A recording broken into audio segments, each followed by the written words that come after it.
সোণাপুৰত বিশাল পদযাত্ৰা ৰাম জন্মভূমি অযোধ্যাত ৰাম মন্দিৰ নিৰ্মাণ কাৰ্য ইতিমধ্যে সম্পন্ন হৈছে।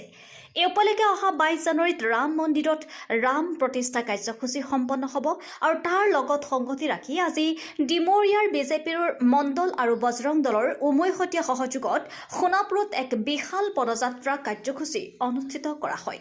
এই পদযাত্ৰা সোণাপুৰ ট্ৰাইচেম ভৱনৰ পৰা আৰম্ভ কৰি সোণাপুৰৰ নতুন বজাৰ পুৰণা বজাৰ বালিগেট হৈ ৰাষ্ট্ৰীয় পথেৰে পুনৰ ট্ৰাইচেম ভৱনত সামৰণি পৰিব। News desk report Arunoday Assam.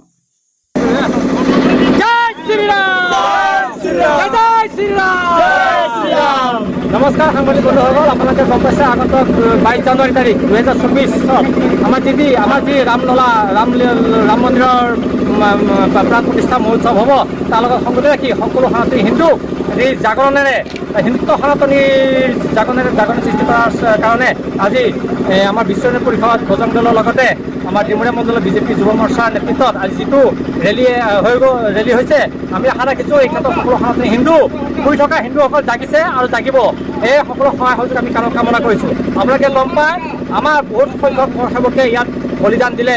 যেতিয়া মুলায়ম সিঙৰ তাত মুলায়ম সিং যাদৱৰ যেতিয়া চৰকাৰ আছিল, তাত তেওঁলোকে আমাৰ ৰাম ভক্তসকলক কেনেকৈ গুলীয়াই হত্যা কৰিছিল। আজি 5 বছৰীয়া আন্দোলনৰ কাৰণে আমাৰ বৈষ্ণৱ পৰিষদ বজৰং দলৰ সদস্যসকলে সনাতনী হিন্দুসকলৰ সদস্যসকলে তাত কেনেকৈ প্ৰাণ আহুতি দিব লগা হৈছে আৰু তাৰ সেই ফল আজি মাননীয় প্ৰধানমন্ত্ৰী ডাঙৰীয়াৰ নেতৃত্বত সফল হ'বলৈ গৈ আছে। গতিকে এই অকল ভাৰতবৰ্ষই নহয়, সমগ্ৰ বিশ্বত আমেৰিকাৰ নিচিনা জেগাত হিন্দু সনাতনীসকলে সকলোৱে ৰেলী কৰিছে। গতিকে আমাৰ গৌৰৱ বিষয় আমি গৌৰৱ অনুভৱ কৰিছোঁ যে আমাৰ সেই সেৱকসকলৰ বলিদান অথলে যোৱা নাই।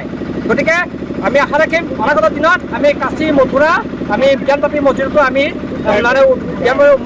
উদ্ধাৰ কৰিব চেষ্টা কৰিম বা উদ্ধাৰ আমি কৰিম, কাৰণ তেওঁলোকে বাবৰে মোগলসকলে যি ধৰণে আহি জবৰদস্তি হিন্দু মঠ মন্দিৰ ভাঙি তাত আমাৰ হিন্দু মঠ মন্দিৰ ভাঙি তাত তেওঁলোকৰ নিজৰ মছজিদ স্থাপন কৰিছিল। গতিকে সেইবোৰ আইনী প্ৰক্ৰিয়াৰে বিলুপ্ত হৈ আমাৰ তাত যিটো আমাৰ পৰম্পৰাগত সনাতনী হিন্দু যিখিনি অস্তিত্ব আছে আমি সেইখিনি ৰক্ষা কৰিব সক্ষম হ'ম।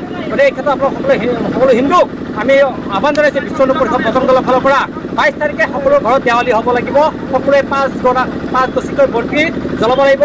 সোণাপুৰ মাৰ্কেট হওক, টাউন হওক, চহৰৰ সকলোৱে এটা দেৱালী উৎসৱ মানাব আমাৰ মহান পুৰুষ প্ৰভু শ্ৰী ৰামচন্দ্ৰৰ কাৰণে। জয় জয় শ্ৰীৰাম।